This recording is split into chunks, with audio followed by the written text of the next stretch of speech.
Privacidade digital, direito de controlar a exposição e a disponibilidade de informações, né? A gente está fazendo algumas notas introdutórias, né, para mostrar o que é a privacidade, afinal.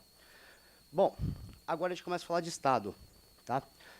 Quando eu fiz faculdade de Direito, tinha Teoria Geral do Estado. Uma matéria que eu abominava, insuportável, insuportável, chata, o professor horrível, horrível. E ele, eu lembro que ele desenhava um botão e falava assim: quem tem o botão pode destruir o mundo. Era armas atômicas. Né? E ele ia lá e fazia BUM! E você falava, ai meu Deus. Dava um desespero, uma agonia. Ele era muito teatral, mas a aula dele não era legal. Na verdade, é o Donald Trump, isso. Mas depois eu descobri que a aula dele era fantástica. Eu que não tinha repertório, né, para poder acompanhar. Depois eu descobri que a matéria era maravilhosa. Eu não tinha repertório para acompanhar. Tá? Aquilo foi no primeiro ano. E hoje o Estado, para mim, ele significa muito mais do que simplesmente um ente que não se pode pôr a mão, que se visualiza, ele está em todos os lugares e que controla as nossas vidas. Não é isso. O Estado surge quando o homem deixa de ser caçador-coletor. Ou seja, enquanto o homem ia lá e pegava seus frutos no chão, matava seus animais e tinha uma vida bacana, né? Ele começa a sentar. Ah, era bacana, pô. Pensa, não tem fatura de cartão, né? Está sendo gravado, doutor? Já devia ter casamento, por isso que era bom. Porque está sendo gravado, é importante deixar claro isso. Aquela luzinha ali, ó. Aquela luzinha ali está piscando. O casamento já devia existir, eu acho, porque era uma época muito boa. Bom, então era uma vida interessante, né? Porque ele era caçador e coletor. Aí um dia ele descobre a agricultura. Por quê? Para ele não ter períodos de fome. E ele começa a se estabelecer. No momento que ele se estabelece, pensa, você tem um terreninho lá que dá 2 mandiocas a mais que meu vizinho. Meu vizinho tem 4 metros a mais que eu, de altura, modo de dizer. Eu tenho 1,70 m, então todo mundo é muito maior que eu. Então, esse cara, de repente, ele fala assim, poxa, por que eu não vou lá e pego as 2 mandiocas? Ah, agora eu posso pegar a plantação dele inteira. E esses homens começaram a se organizar, né? O Hobbes, né, o Thomas Hobbes, ele fala que o homem é lobo do próprio homem, por isso nasceu o Estado, né? Outros falam que não é, o homem é bonzinho, tal. Eu acho que ele é o lobo do próprio homem, tá? Eu concordo com ele. Mas todos os contratualistas, eles são uníssonos em falar o quê? Que surge de uma necessidade de organização. Tá? A verdade é que ele surge também para defender a vida, para que aquelas pessoas que estivessem naquela comunidade, umas não fossem atacadas pelas outras. Ok? Então, quando ele surge isso, então, quer dizer, o Estado surge primordialmente para defender a vida. Então, qualquer momento, na minha concepção, que você colocar a privacidade na frente da vida, está errado. Estamos agindo, voltamos um pouco antes da privacidade ser reconhecida como um direito, no qual só os nobres tinham alguma chance de ter privacidade.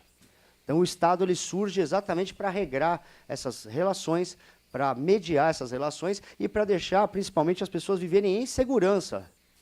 Tá? Os outros direitos vêm depois. Não sei que eles são mais importantes ou menos importantes, mas a vida, na minha opinião, é soberana. Mas vamos seguindo.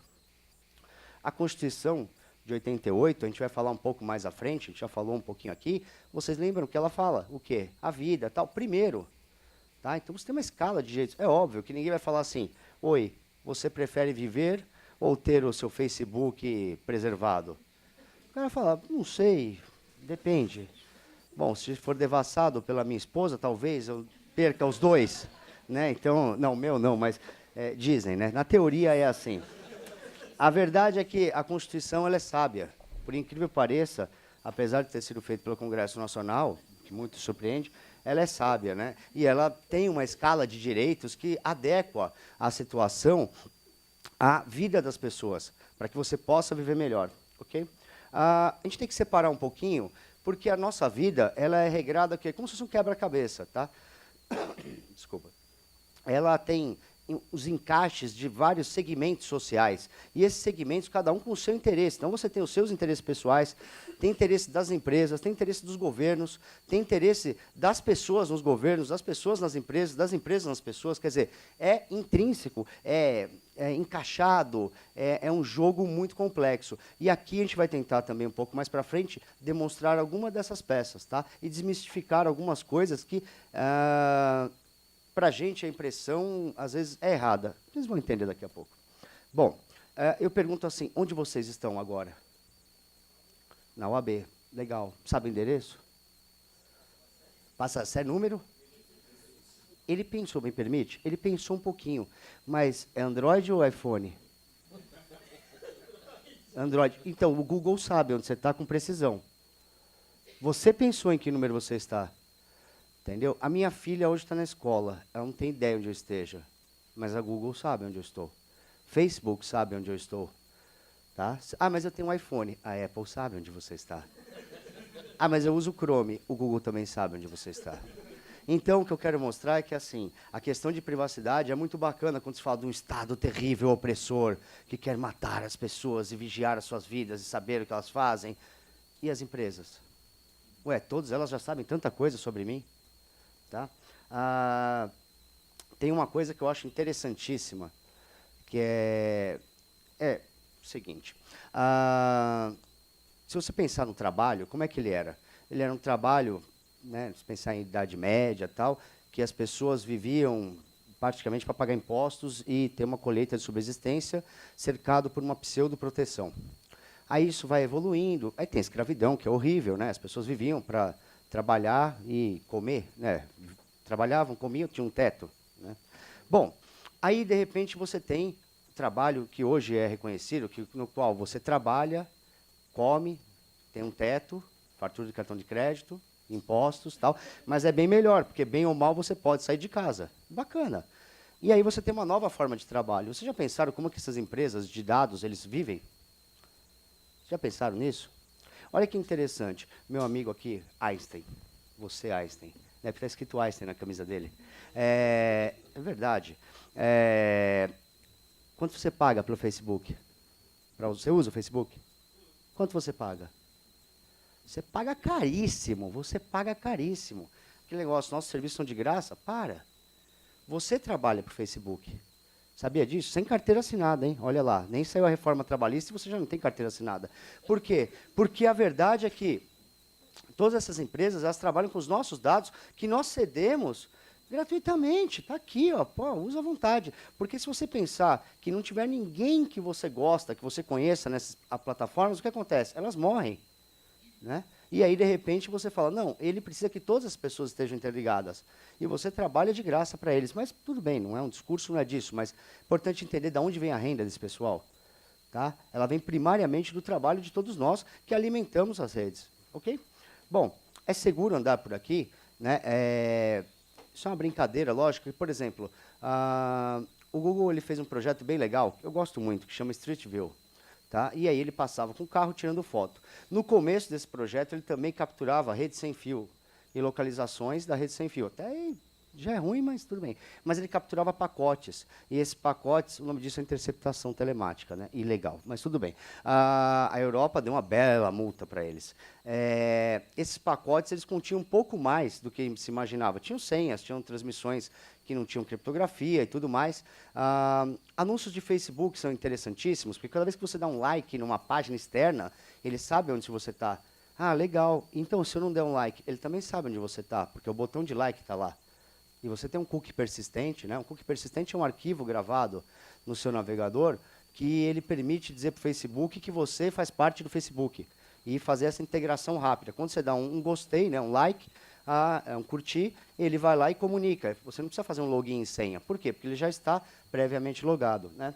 Então, é seguro andar? Não sei, né? As redes sociais, então, elas se tornam uma coisa interessantíssima.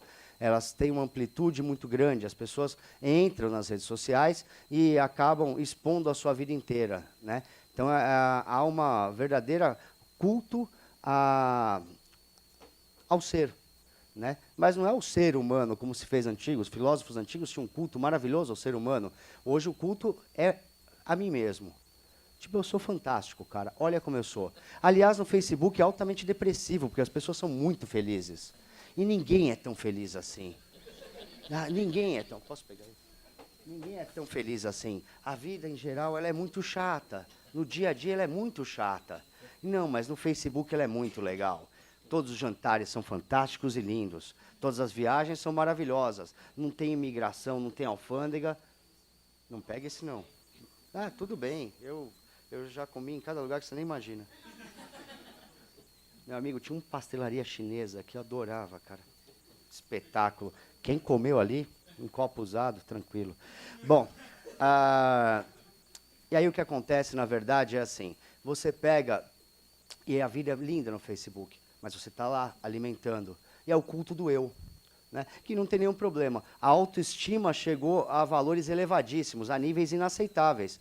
O que significa isso? Se antes você tinha que se amar, né, tinha aquela coisa bonita, né, você tem que se amar, você tem que gostar primeiro de você, para depois gostar dos outros. Isso é lindo, né? E aí ali a pessoa levou a sério. E no Facebook ela é fantástica, todos são fantásticos. Né? Não tem gente depressiva, quando tem já morre. Né? Então é isso. Mas é uma crítica que eu faço, por quê? Porque é um mundo plástico e as pessoas continuam nesse mundo plástico. Tá? Bom, seguindo aqui a nossa brincadeira, né, o Facebook tem 1,79 bilhões de usuários ativos. No segundo quadrimestre de 2017, ele terá provavelmente 2 bilhões. Tá? Isso dá 1/4 da população mundial. 1/4 da população mundial. As informações de 1/4 das pessoas do mundo estão sob o comando de uma mesma empresa. Quer dizer, as pessoas têm medo do governo. Isso é muito superior a qualquer governo. Nenhum governo tem isso aqui. Mas tem 1 bilhão de pessoas na China. Duvido que eles saibam da vida de todos. E olha que é a China, hein?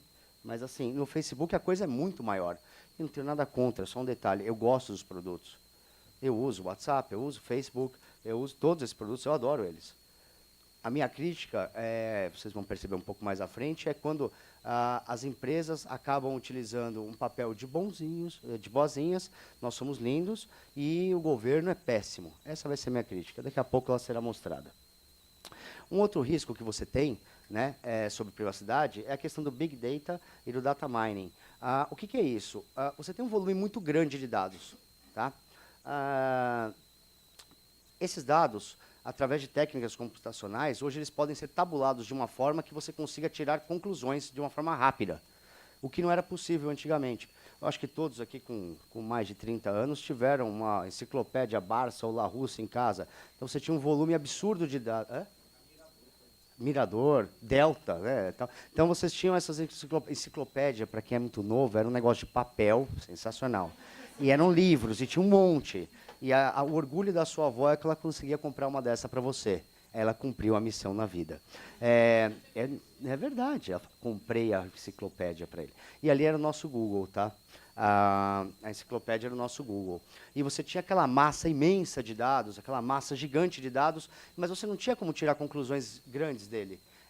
Por quê? Porque eles estavam lá de forma espalhada, ok? Esses dados não estavam lá concentrados e eu não conseguia ter alguma ferramenta que eu falasse assim, eu quero saber quantas vezes que os governos democráticos no mundo, quantos governos democráticos no mundo existem. Você tinha que procurar, filtrar na mão. Hoje, com Big Data, você tem o quê? Uma massa enorme de dados e com Data Mining você consegue o quê? Filtrar isso daí e tirar conclusões. Tá? Só que isso inclui a vida de vocês. Tá? Eu vou nesse aqui, vou pular, depois eu volto nos dois. Por quê? Olha que interessante. A Universidade de Cambridge fez uma pesquisa, tá? E que eles pegaram as pessoas e começaram a verificar o que eles poderiam prever da pessoa, entender da pessoa com apenas a análise do que ele curtia no Facebook. Tá? Com 100 curtidas, eles conseguiam dizer características da personalidade, orientação sexual, origem étnica, opinião religiosa, opinião política, nível de inteligência, uso de drogas e se tinham ou não pais separados. Tranquilo, né? 100 curtidas, rápido. Depois, se alguém quiser, eu tenho aqui o endereço da pesquisa, é bem interessante. 150 curtidas, o anterior mais características da sua personalidade, melhor do que o seu companheiro, melhor que a pessoa que convive com você. Conseguia definir de uma forma melhor. E com 250 curtidas, melhor do que você mesmo. Mas como que é melhor que você mesmo? Porque, assim, às vezes as pessoas se enganam, né? Então, ali não vai se enganar. Então, vocês veem que o quê? Como é que você consegue com isso? Aplicando filtros. Esses filtros estão lá. Por exemplo, quem curte tal coisa tem a tendência de 93% de ser isso. O outro filtro fala assim, quem curte tal coisa tem a tendência de 98% de ser assim. E aí a combinação dos dois dá uma porcentagem muito alta. Quando eu falo dois, tem centenas de possibilidades no algoritmo. Entenderam o risco? Tá? Agora a gente volta. O Cat O'Neill, ela fez um livro que chama Weapons of Math Destruction, as armas de destruição matemática, tá? É uma brincadeira que ela fez com Mass Destruction. E por quê? Ela mostra o quê? O risco de você, dessas redes sociais, de você conseguir o quê? Manipular a vida das pessoas, inclusive eleições. E é engraçado que ela fez isso muito antes da eleição de 2016, no qual dizem que o algoritmo do Facebook foi o que levou à vitória do Donald Trump, porque ele conseguiu subir notícias, tá, falsas, nitidamente falsas na época, depois foi comprovado, e ele subia, as pessoas liam e falavam, gente, que absurdo, olha. E aí foi montando uma massa pseudocrítica, porque a única fonte de informação era o Facebook, tá? E aí você tinha o quê? Qual o resultado? O resultado era algo totalmente manipulado, ok? Mostrando para vocês também que o algoritmo, o que é um algoritmo? Um algoritmo é uma operação matemática que mostra caminhos, ok? Então, por exemplo, quando eu falo o algoritmo do Google, tá? O algoritmo do Google, ele consegue me levar a um caminho para entender, para ver que página vai estar em primeiro lugar, ok? Então, se esse algoritmo consegue me levar que página está em primeiro lugar, ele tem umas contas que levam, conforme a pesquisa, a minha localização tal, àquele resultado. A televisão, por exemplo, ela já direcionou muitas campanhas políticas, mas você tem a opinião clara ali e você pode contestar. O problema é que o Facebook ele vai se adaptando, por exemplo, Facebook é um exemplo, né? Às minhas preferências. E ele começa a direcionar o meu pensamento. E aí começa a moldar a minha personalidade. Ok? Esse é o risco. Bom, agora a gente vai deixar um pouquinho o mundo bonito, feliz, cheiroso, e as pessoas se abraçam e se amam, tá? Do Facebook e outras coisas para mostrar um pouco de realidade. Ok? Todo mundo adora a liberdade de expressão. Desde que ela não aconteça em Charlottesville, numa grande revolução lá, uma briga entre dois grupos sociais, um deles nazista, mas tranquilo, liberdade de expressão é o que importa, não é? Não vamos limitar a liberdade de expressão, tem que ser plena. Ótimo, quando não é com você, quando você não está ali, perceba, todo direito tem que ter algum tipo de limitação, tá? Agora, teve o atentado lá, em Barcelona ontem, né? E olha que engraçado, quem está aqui no canto tentando proteger? O Estado terrível, ele está aqui. E será que ele não teria mais ferramentas se ele tivesse meios investigativos adequados? Se ele conseguisse informações antes da coisa? Se ele pudesse usar Big Data para trazer situações que trouxessem mais segurança para as pessoas? Seguindo aqui a Deep Web, todo mundo fala da Deep Web, terrível Deep Web, né? Tráfico de drogas, criancinhas, assassinatos, né? Tal, coisa horrível, né? Bom, Deep Web, como é que ela surge? Ela surge como um projeto de privacidade. Então, criou um grupo lá de pessoas que amam flores e abraços e tudo mais. Falaram que a China era um governo ditatorial e que as pessoas não tinham liberdade de expressão. Ok, concordo. Estamos indo bem, até aí estamos concordando. E que elas precisavam de um método para conseguir, secretamente, né, de forma que o governo não rastreasse, acessar a internet e postar, principalmente em Twitter, na época, né, notícias sobre a China mostrando que o governo abusava. Concordo também. E eles criaram um sistema que, falando tecnicamente, não é nada mais do que uma VPN, ou seja, ele está uma comunicação encapsulada por criptografia, ou seja, quem está aqui na rede não consegue ver o dado que está ali. Não é uma rede à parte, é a mesma rede que a gente conhece, só que os dados estão protegidos para que os outros não vejam. Aí você fala, poxa, isso é bom, né? Porque aí o chinesinho lá, ele pode chegar e falar que estão oprimindo ele, não é verdade? Que bacana, né? O mundo é lindo, né? A Síria, né? Que bom, Primavera Árabe, deu super certo, né? A Síria está numa paz imensa agora, depois. É muito bom isso, a liberdade é muito boa. E aí o que acontece? A Deep Web foi criada para isso. E qual que é o normal? Por que eu acho que o homem é lobo dele mesmo? Porque eles começaram a desviar a coisa. E hoje o que você tem lá? Tráfico de drogas, né? Tudo que é coisa errada que você pode imaginar, compra de armas, tudo. Tá lá. Mas tem coisa boa também. Lógico, também tem coisa boa. Mas o problema é que a dificuldade que se tem para poder rastrear uma pessoa que está vendendo armas, drogas e tal, é imensa ali dentro. Dá para fazer? Dá, mas dá trabalho, muito trabalho. E para quem quer transferir da conta? Para o Estado. Então, ou seja, se o Estado quiser investigar, ele vai gastar muito mais. Para quê? Para o outro ter liberdade. Então, de repente, poderia ser direcionado a quem tem problemas, para governos não democráticos, né? Bom, o Estado, esse é terrível, né? Nós temos alguns recursos legais. Nós temos, por exemplo, o EMLAT. Mutual Legal Agreement and Treaty, no qual a gente não precisa usar uma carta rogatória para conseguir um dado no exterior. Então, se uma empresa, por exemplo, ela só tem uma sede nos Estados Unidos, você tem uma lei que é um tratado entre os dois países, né? Um tratado de auxílio mútuo em matéria penal, no qual você vai lá e consegue aquele dado que está nos Estados Unidos e de uma maneira bem simplificada, né? Quem tiver curiosidade, dá uma pesquisada, vale muito a pena, tá? E aí você fala, poxa, isso é legal. Bom, o Facebook fala pra gente toda vez que a gente tem algum problema, o quê? Que a gente não deve utilizar o quê? Que a gente deve priorizar o EMILAT, que o Marco Civil da internet não se aplica a eles. Lógico, supranacionais, não é? O Código Civil diz que se aplica, né? Que quando ele entra no Brasil, ele assume a responsabilidade de cumprir as leis. Ele assume a responsabilidade de ter alguém que possa resolver qualquer problema. Está lá no Código Civil, acho que é 1184, se não me engano. E tem mais um outro que eu não me recordo, mas está ali pertinho. E aí o que acontece? Não, eles forçam o EMILAT. O que mais que eles dizem que é interessante? Eles dizem, por exemplo, que as empresas, elas não são as mesmas. Isso é sensacional, né? Vocês podem ver isso tudo que eu estou falando no site do STF, na ação que julga lá a questão da criptografia, eles falam que as empresas não são as mesmas. Está escrito Facebook, tem cor de Facebook, tem tudo, mas não é. Eu não entendo o que é. Bom, tem outra coisa que eles fazem que é sensacional. Eu estou falando que tem todas as petições, vocês podem olhar no STF. Tá? E aí, de repente, essa empresa que é linda, que as pessoas usam bermuda, tem mesa de bilhar no trabalho. Olha que liberdade. Você tem mesa de bilhar. Você tem máquina de refrigerante.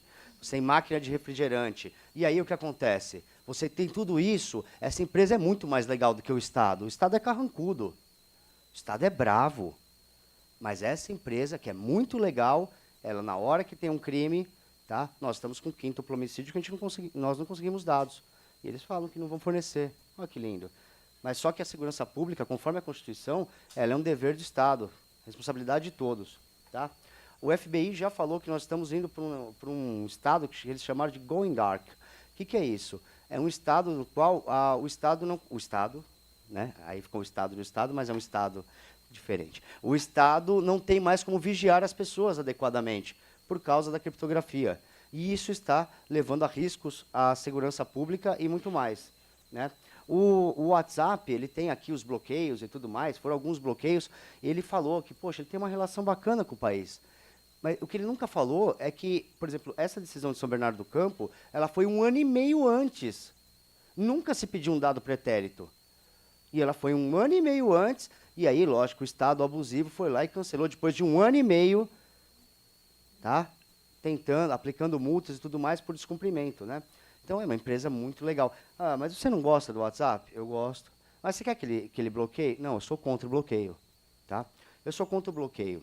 Eu sou contra várias coisas. Por exemplo, algumas soluções da audiência pública lá era o redirecionamento de dados via WhatsApp Web, ok? Eu sou contra isso. Por quê? Porque ele implica uma pena pecuniária ao investigado. Porque eu vou usar o pacote de dados dele, eu sou contra. Eu não posso aplicar uma pena pecuniária prévia, sem previsão legal. Malware é a mesma coisa. Aí eles falam, tem que usar um cruzamento e mapeamento de dados. É a mesma coisa, nós já fazemos isso. Infiltração de policiais, essa eu adoro. Essa é fantástico. Por quê? O que vale a vida de um policial? Vamos arriscar a vida dele, para quê? Depois o Estado pagará seu salário caso ele morra. É pouco, mas pagará. Mas não vale nada a vida do policial. Quantas pessoas querem fazer concurso para a polícia? Não tem uma multidão? Ótimo, nós repomos esse cara. Então, essa é uma solução que os criptógrafos, do alto da sua capacidade investigativa, da sua prática investigativa, sugeriram. Assistam às audiências, vale a pena. Tá? Apreensão de dispositivos. Essa foi maravilhosa. Isso é de um grau de criatividade incrível. Sabe que nós nunca pensamos em apreender um dispositivo? Olha, talvez se a gente localizasse as pessoas, ia ser mais fácil para aprender, né? Bom, e os backdoors e os ataques de homem no meio? Isso é o que nós somos favoráveis, ou seja, a empresa tem que prover algum meio para fornecer informação. Tá? Por quê? Porque ela alega incapacidade técnica. Tá? Ela fala assim, nós não somos capazes. É verdade, a atual criptografia não é passível de ser quebrada, mas é uma escolha da empresa. Pensem bem, vocês fabricam um carro, tá? E aí vocês têm, quem define norma de segurança é o CONTRAN, se não me engano, não é isso? Eu não entendo de indústria automobilística. E aí o CONTRAN fala que todo carro tem que ter airbag. O que as empresas falam? Oi, desculpa, meu produto não aceita esta inovação e eu não vou colocar. Pode? cinto de segurança. E aí? É isso que eu estou falando. O produto é deles, eles desenvolveram. A incapacidade técnica que eles alegam é por escolha deles. Tá? É isso que tem que ser entendido pela população. A população tem que entender que eles falam, mas nós temos que fazer isso para prover a segurança. Eu fico muito feliz quando chega um bom dia num grupo da família, né? E aí realmente ninguém pode ler aquele bom dia. Eu fico feliz com isso. Né?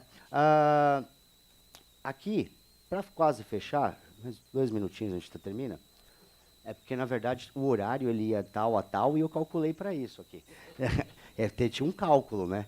Aí o que acontece é o seguinte. O que acontece aqui? Isso aqui é uma manifestação, está no STF, tá, vocês podem ler lá, é sensacional. Existem alternativas, ordens de bloqueio e tal, e aí ele fala que são mais eficazes, do alto da sua experiência, eles falam que há outros meios de investigação mais eficazes e menos onerosos. Deixa eu achar o laser. Do lado contrário. Não dá para vocês lerem, eu vou ler para vocês. Há meios mais eficazes e menos onerosos aos direitos constitucionais individuais. Agora, preparem-se. Quais são esses meios? Busca a apreensão de dispositivos, blá, blá, informações das nuvens, além de outros métodos clássicos de investigação, como oitiva, interrogatório, agente filtrado, morra policial, lembrem-se disso, informações que podem ser acessadas pela internet, tá bom? Prisões preventivas. É lógico, é muito melhor, né? Eu, em vez de violar a privacidade de alguém, tirar a liberdade dela. Muito mais óbvio. Para que ficar livre? Que coisa desagradável. O que importa mesmo é curtir a foto no Facebook. Tá no WhatsApp lá e receber bom dia no grupo da família. Percebam que o que eu estou querendo trazer para vocês é que vocês não sejam manipulados, tá? Façam o pensamento de vocês. Leiam o outro lado também. Tá? Mas não sejam manipulados. Entendam que o Estado tem o dever de agir, tem o dever de vigiar. E se a empresa cria um produto que não permite com que eu possa agir, tem algo errado. Tem algo errado. Se um terrorista consegue se comunicar livremente e o Estado não consegue vigiar, tem algo errado. Tá? Em 25 de setembro de 2016, eles começaram a compartilhar os dados do WhatsApp com o Facebook. Aquela ferramenta que não pode compartilhar nada, nunca compartilharam nada com a gente, mas começou a compartilhar para melhorar as experiências com anúncios e produtos. Olha como eu me sinto bem cuidado. Então, hoje em dia, a sua experiência no WhatsApp ela é modificada desse jeito. Né? Quem quer acabar com a liberdade de expressão, de pensamento, e quem quer acabar com a privacidade? Reflitam. Eu não estou dizendo quem quer. Eu estou falando para vocês refletirem quem quer. Até que ponto uma criptografia tem que ser tão pesada de um modo que ninguém, nem o produtor do software consiga abrir? Até que ponto a gente tem que ter uma massa gigante de dados nas mãos de empresas e o Estado não possa ter o mínimo para fazer as suas funções? Até que ponto o nosso governo, por exemplo, não é um governo democrático? Até que ponto o governo de outros países não é democrático? E tem governos não democráticos, mas a maioria dos países hoje respeitam a democracia. E nós precisamos do quê? De ferramentas para continuar investigando, continuar protegendo a sociedade. E digo mais, proteger a nós mesmos. Quando eu protejo a sociedade, eu estou protegendo a mim mesmo, a minha filha. Eu não entendo como um cara desses dorme. É sério, não entendo. Entendeu? Por quê? Porque um ataque terrorista, eles poderiam estar passeando. O cara falou, não forneço dados, ele podia estar passeando lá em Barcelona. Será que mudaria a cabeça dele? Essa é a dúvida que eu quero deixar para vocês. Tá? O preço da liberdade é a eterna vigilância. Não tem como. Isso é uma coisa já senso comum. Obrigado, senhores.